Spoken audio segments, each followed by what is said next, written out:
It's a low down dirty shame. Well, it's a low down dirty shame.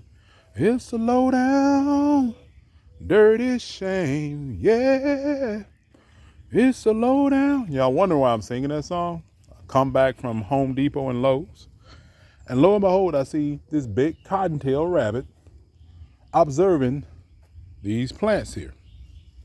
How you doing, ladies and gentlemen? My name is Nathaniel Baker, and this is my channel. I'm showing you on my journey of growing and trying to sustain myself and becoming an amateur farmer or amateur gardener, whatever you want to call it. But I told you yesterday when I showed you my harvest of my turnips and mustard that I picked. Well, I said I was going to give you an update. Back in April, as you can see, this is what I planted, and some of these plants here are growing very well. These tomatoes I planted back in April. They're growing. They're starting to bud and flower. I have my Thai chili peppers, and they're starting to produce some fruit or some peppers. If you look very close right here, you can see one or two of those growing right there. I love hot stuff. Over here, making an introduction, I have right here is my hot cayenne. And I think I'm going to have a pretty good crop of these because they are producing some cayennes here already. But I think I'm going to have a pretty good crop. This Tabasco, I don't know what to say about him. I planted him months, but this is as far as he's grown. However, these two Tabasco plants right here are doing a pretty good job. They're doing pretty good. But Tabascos take longer to produce, so I'm not looking, maybe a couple of months and they'll start producing some fruit. Over here I have these lemon bar tomatoes, and they're the yellow tomatoes right here, and I'm interested to see how those taste. And then I have the Roma tomatoes here. As you can see, the Roma tomatoes are starting to produce a lot. Not what I wanted, but we'll see how they go. They're not ready to produce. Maybe they'll flower some more. I see some flowering going on, and they're gonna produce here. This bell pepper is trying. The frost hit it, that last frost, it caught them, but it's trying to survive.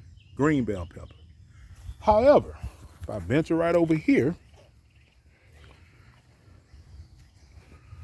I have these squash, and I think I planted these, not the squash, but the okra. I think I planted these okra wrong, but they're still trying to grow. Love okra, love them.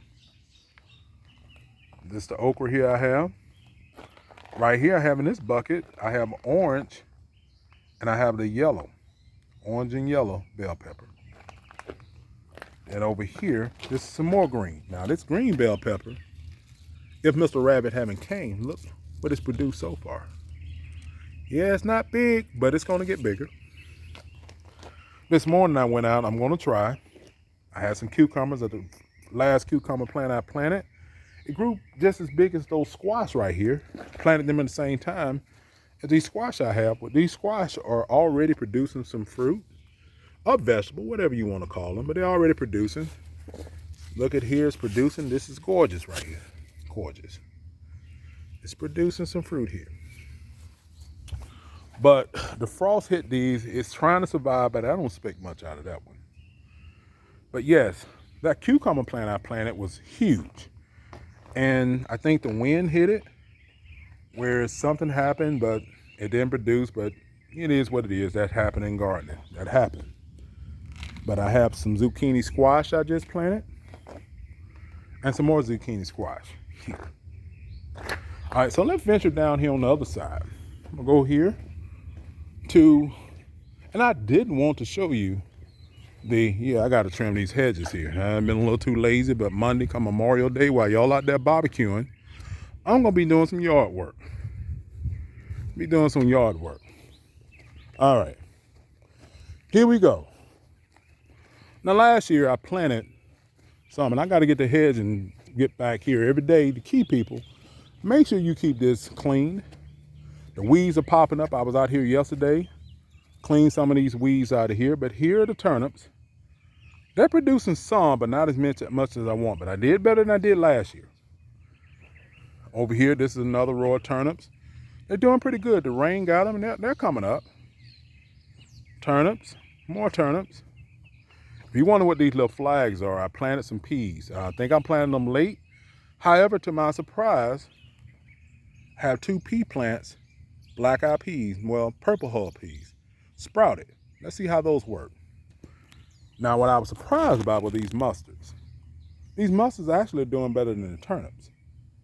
They're actually doing better. Those are not ready to pick, or it's not enough of them to pick like this here, because if you cook small turnips or mustards like this, you know they'll shrivel up. But the mustards are doing fine. The mustards are doing pretty good. But what I'm most proud of is these watermelons. Now, I know what you're thinking. Did you do them from the seeds? Did them from the plants? I went to Home Depot back in April, and there's 2 different types of watermelons here. They both are red, and I tried something, an experiment. I watched something on YouTube, and I dug a hole deep enough, and I put some rotting, decayed, maybe bones there. I put some banana peels, all that here, and I planted these at the same time. Well, while this is growing pretty good, because I did fertilize the soil this time, and then I put some lime down, it's going pretty good. But look at this one. This is coming from the plant, not the seed. Look at this one. This is awesome. So it should be a nice crop of watermelons. Over here, I call the king or queen of watermelons. I mean, whatever your preference. I prefer yellow meat. Yellow meat watermelon, orange meat.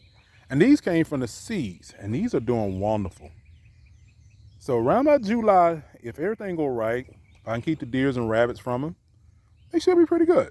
They should be pretty good. So I'm proud of what they're doing now. I'm looking at the process. I'm looking at what they're doing. This coming from the seeds. These are seeds, and I almost caught up with these. I planted them maybe 2 weeks after to make sure the last frost didn't hit them. All right, over here, my camera may be a little focused here. One mistake I made with my collard greens. Now, I love any type of green. I love turnips, mustard, they're at the top, followed by cabbage, and then collards. Now, the collards are looking pretty good, people. The collards are looking pretty good. I want them to get a little bigger.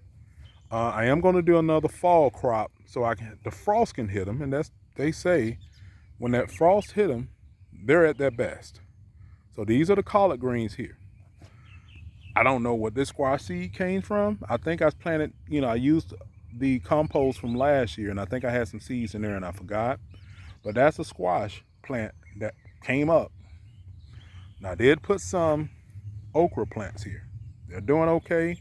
But like I said, I think the tactical mistake I made with them on the squash, the okra, is I didn't realize in that one pot they had different plants. So I think what stunned their growth, because this is almost a month, and normally it doesn't take but maybe a month, 45 days for the okra to grow. I should have separated them, but you live and learn. But ladies and gentlemen, I'm gonna go back up on this hill. Yes, I know I got to cut this grass. I got yard work I'm going to do Monday. So I think what I'm going to do, I'm going to trim the hedges Sunday. Get up Sunday morning. After I take me a nice 2-mile walk, I'm going to trim these hedges. Then Monday morning, I'm going to get up and cut the grass while y'all eating hot dogs, ribs on Memorial Day, which is fine. You do you. On Memorial Day, what I'm going to be doing, I'm going to be out here doing yard work. I'm going to be doing yard work. But what I'm most proud of is this sweet potato crop I got coming. Last year I tried it. I think the largest sweet potato I got was the size maybe of a tennis ball. But these are Beauregard sweet potatoes. And looking at the leaves, I planted these in April as well. Looking at the leaves, I think this is going to be a nice crop of sweet potatoes here. So come November, December, get those sweet potato pies ready, because I think we're coming. Now I can keep the deers and the rabbits. And one key, folks, you see this little green stuff here? Irish Spring soap. Now, every 2 weeks, I normally get some more Irish Spring soap to keep it fresh, and I put it down in there. But look like I've had success keeping those critters away with that. But if that doesn't work, I'll also double up reinforcement with deer and rabbit repellent and squirrel. And so far, it's been working. So I need to get here. It rained recently and probably washed away that repellent. A lot of people don't like it because it stinks. It does stink. But hey, that's why they make showers. That's why they make showers, people. If you want to protect if you don't have enough produce for the animals to eat, You need to have a way to protect them if you're not going to fence them from the deers and the rabbits, because they will come and they just doing what nature tells them to do. They got to eat. You in their territory. They're not in ours. So they lay claim to the farmland. If you don't have enough to plant, I suggest you get out there and put some around it. Now, back in the day, my dad used to sit out there at night. He got his squirrels, he got his shotgun, boom. 5 or 6 pound rabbit he got. We had rabbit stew the next day. So you got 2 treats. You kill the rabbit, then you had dinner or breakfast, whatever you wanted to have. Our country folks ate pretty much everything: fish and grits, rabbit, deer for breakfast. We didn't always have that traditional bacon and eggs, but that's country living. But anyway, I'm signing out. I wanted to give you an update. So in about 3 weeks, if I see some things I can harvest, I'm going to let y'all know. But these sweet potatoes will not be ready to maybe late October, middle of November, and then I let them season for a while. I have a good friend who told me, said, hey, why don't you let them sit out in the sun for like 2 weeks and let them get some sweetness? Okay, that's a good idea. But I'm looking, compared to my last crop of sweet potatoes, this is gorgeous. This is gorgeous, people. And I think we're going to have a nice crop of sweet potatoes here. So I'm signing out, people. It's been real. Take care.